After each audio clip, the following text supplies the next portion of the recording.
The Hidden Leaf Village burns. The Hokage monument has been shattered. Brothers torn apart by destiny, torn apart by omnipotence.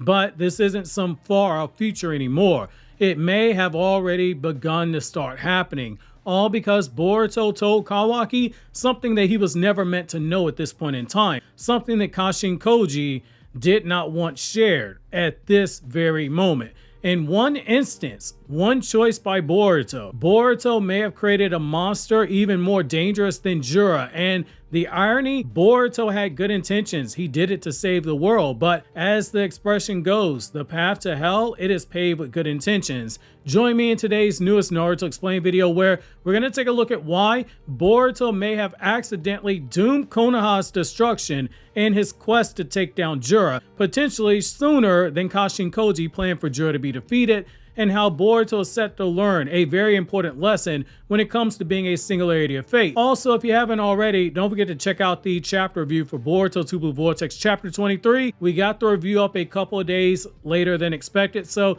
I thank you for your patience and your understanding. Also, really quick, some of you guys have asked why there are now 1 or 2 second pauses on videos for the last 6 weeks and moving forward. So there's an ad policy change that YouTube is doing with selected creators. Unfortunately, I'm one of them. That 1 or 2 second break is so I can force YouTube to place a mid-roll ad there and not all over the video like you are seeing on the screen here for an older video that YouTube determined that I was not running enough mid-roll ads on. My rule of thumb is I don't run mid-rolls until halfway through the video, because at that point I feel like I've earned your right to run a mid-roll. Long story short, if YouTube determines that there are not enough ads being placed on the video, they can go back and place them all over videos, like in the first 90 seconds after there's already been a pre-roll. This is a move to get people to purchase YouTube Premium, basically. As of right now, I can't opt out, but that's why those 1 or 2 second ad breaks are there, because it makes it more likely YouTube picks those spots instead of the ones at the very front of the video. Getting right into today's video topic, we first have to look at Kashin Koji's 10 directions and the different timelines of Boruto. So Kashin Koji revealed a secret far beyond comprehension: the power of 10 directions, a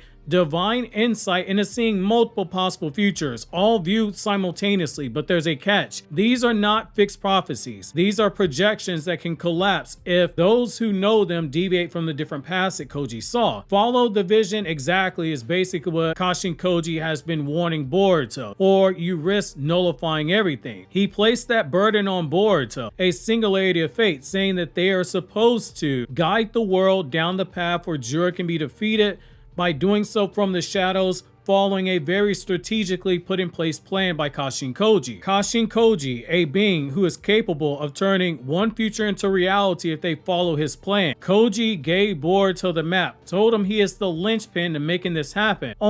This only works if Boruto does not choose to draw outside the lines. And in typical Boruto fashion, where the guy sees a problem, understands where the cheat codes are, by Masashi Kishimoto's own words in 2015, Boruto saw the quickest way to get rid of Jura, and he took that chance. This is ultimately what led to Boruto deviating. Knowing that time was short, knowing that Jura was growing stronger by the day, that Jura was this unmistakable threat to the world, Boruto made a choice. He gave Kawaki intel, likely from Kashin Koji, that was given to him in confidence. And he told Kawaki that you have limiters on you that are holding you back. You don't have Ishiki's full attack power. You got his dojutsu, you have his abilities, but you don't have the full power. It's because Amato raised your defense and raised your regeneration, but he suppressed your attack capability. Kawaki, driven by fear and rage and that obsessive need to protect Naruto, he took it to Amato. He demanded that he get those limiters removed. The fear in this case obviously comes from the fact he's not strong enough to take on the threats that are out there. And thus, the floodgates of the timeline open. Amato, he removed those limiters.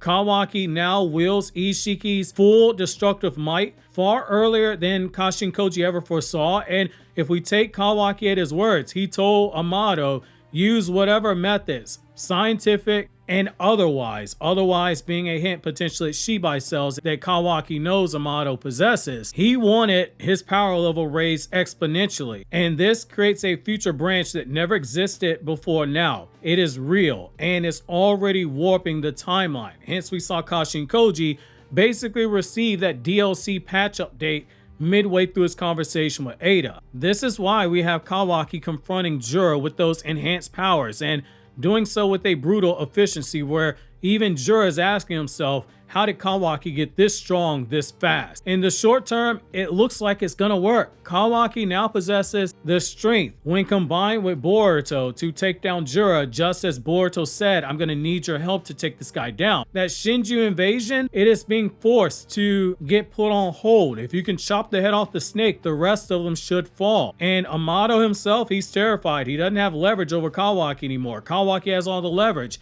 He said, I'm not going to revive your daughter until I kill everyone I have planned. And Jura, he is reacting in ways that now deviate and diverge from Kashin Koji's visions because there's a stronger opponent that he has to take on. And Jura is somebody who Ikimoto told us, he writes down his observations, he studies them, and he learns from them. Everything that Koji saw went out the window from that last update. Now, we have to look at the update he just got. Kashin Koji has to come up with a whole new set of plans. The world, it might be saved from Jura, yes, but what's the price? Kawaki's new power, it might not just be a solution. Instead, it could be a catalyst, a weapon of absolute destruction held by a boy in Kawaki who, if we're being honest, his soul, it is already breaking. We have talked about previously in Boruto 2 Blue Vortex about how Kawaki has shown signs of being on the verge of a breakdown because someone like Damon keeps reminding him, Omnipotence swapped the memories of everyone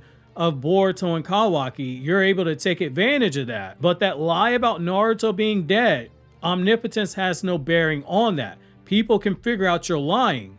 What are you going to do then? Boruto just gave Kawaki the power to turn things into a very explosive outcome. If someone confronts him about Naruto being dead, Boruto is slowly getting allies.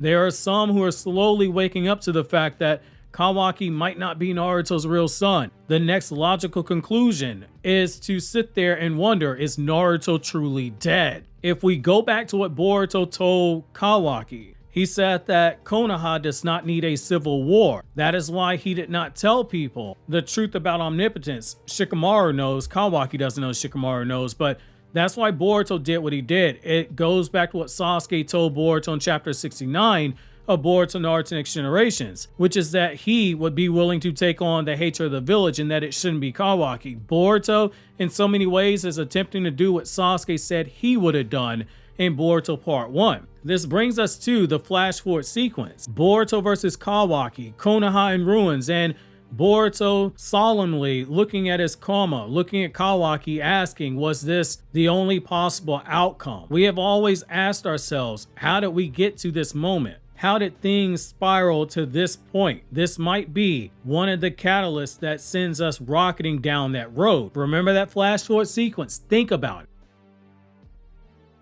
Kawaki standing alone in the midst of the ruin, telling Boruto, I'm going to send you where I sent the 7th. We now know where that is. The sky is basically cracked. The future, it is fractured. This isn't a prophecy anymore. It is now momentum. Boruto's attempt to shortcut salvation, it has sped up destruction instead. Very in character for Boruto when you look at what Kishimoto originally said. As I said a few minutes back, Boruto's a character who always is able to find the shortcuts, even when he isn't actively looking because he's just that smart. Kawaki right now, because of Boruto's actions, he isn't just powerful, he might be on the road to being unchecked. We don't know what all Amato did to him. He is emotionally scarred. He is ideological rigid. He is a consequentialist. As long as he gets the results he wants, he doesn't care who he hurts or steps on. Haunted by the belief that power alone can protect those who he loves, namely Naruto. In so many ways, we can argue that Kawaki doesn't truly trust others. He's damn sure not going to trust Kashin Koji. He doesn't trust Amato. And he could get to a point where he doesn't trust Boruto anymore. He's not at that point now, but at some point in the future, he very well could be. Think about it. Boruto, alone, reflecting, Kashin Koji's words echoing about how they need to guide from the shadows. Boruto didn't step out of the shadows with bad intentions to tell Kawaki what he did, but because he stepped out of those shadows. This is where a very important understanding of Buddhism and karmic chains have to be talked about. So Boruto thought he could outsmart fate, and in so many ways he did. He tried to bend it into a better shape, like how he brought it up to Kashin Koji. Let's make the best possible direction. But Buddhist philosophy, it warns us, those burdened with knowledge must act with restraint. The whole concept of 10 directions, it is linked directly to Buddhism, just like Kawaki's eye. Power, whether in the form of action or information, it creates karma. The more you interfere with fate, the more tangled the thread becomes. Kashin Koji's visions, they weren't just predictions. They were sacred possibilities, sacred probabilities for multiple possible timelines. And Boruto, in sharing information from one of them, with someone like Kawaki, someone whose own karma is unbalanced, not his literal karma seal, but the karma from the Buddhist perspective, Boruto's now broken that balance with Kawaki.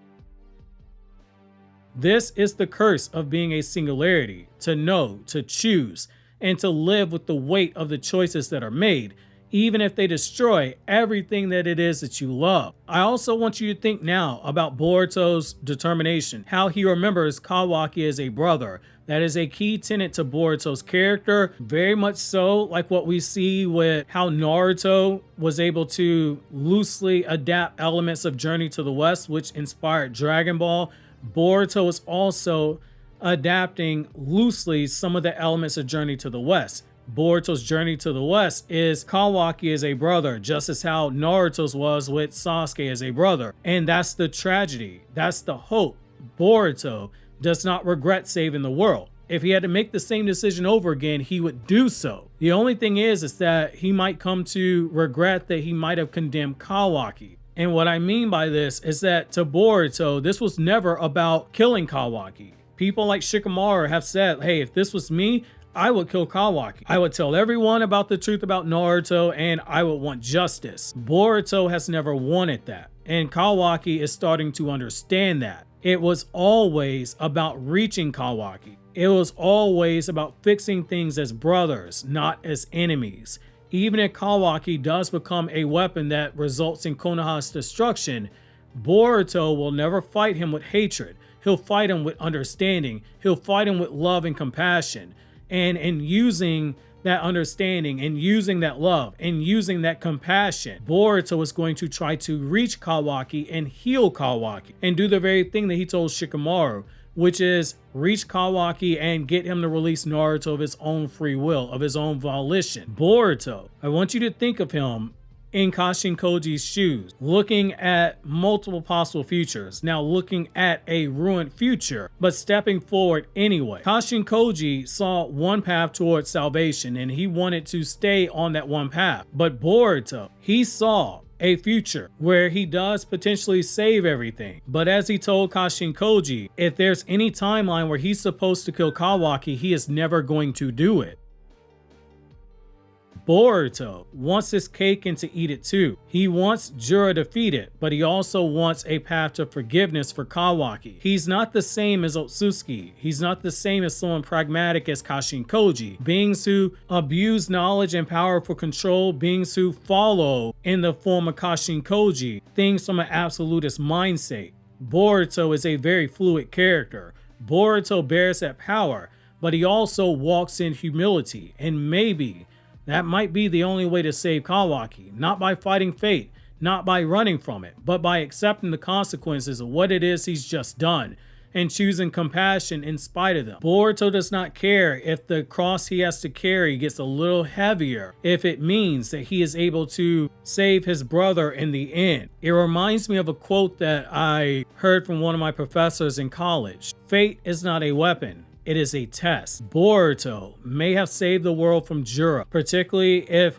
Boruto and Kawaki are able to team up and take down Jura sooner, but he may have awakened a new apocalypse in Konoha in the form of Kawaki. The battle for Konoha's soul is already begun, and this time, it's not about power, it's about who you choose to become. Kawaki seeks power for the sake of killing those who are a threat to Naruto. Boruto, he is seeking power to not just protect his village, but ultimately to save his brother Kawaki and to reunite his family. Obviously, if you enjoyed this video, click here on the left to check out the chapter review, or click here on the right to check out videos from my other two anime channels where I talk about non-Naruto content, but on those channels, we don't do theories or manga discussions. It's just straight explain videos and lore videos and reviews.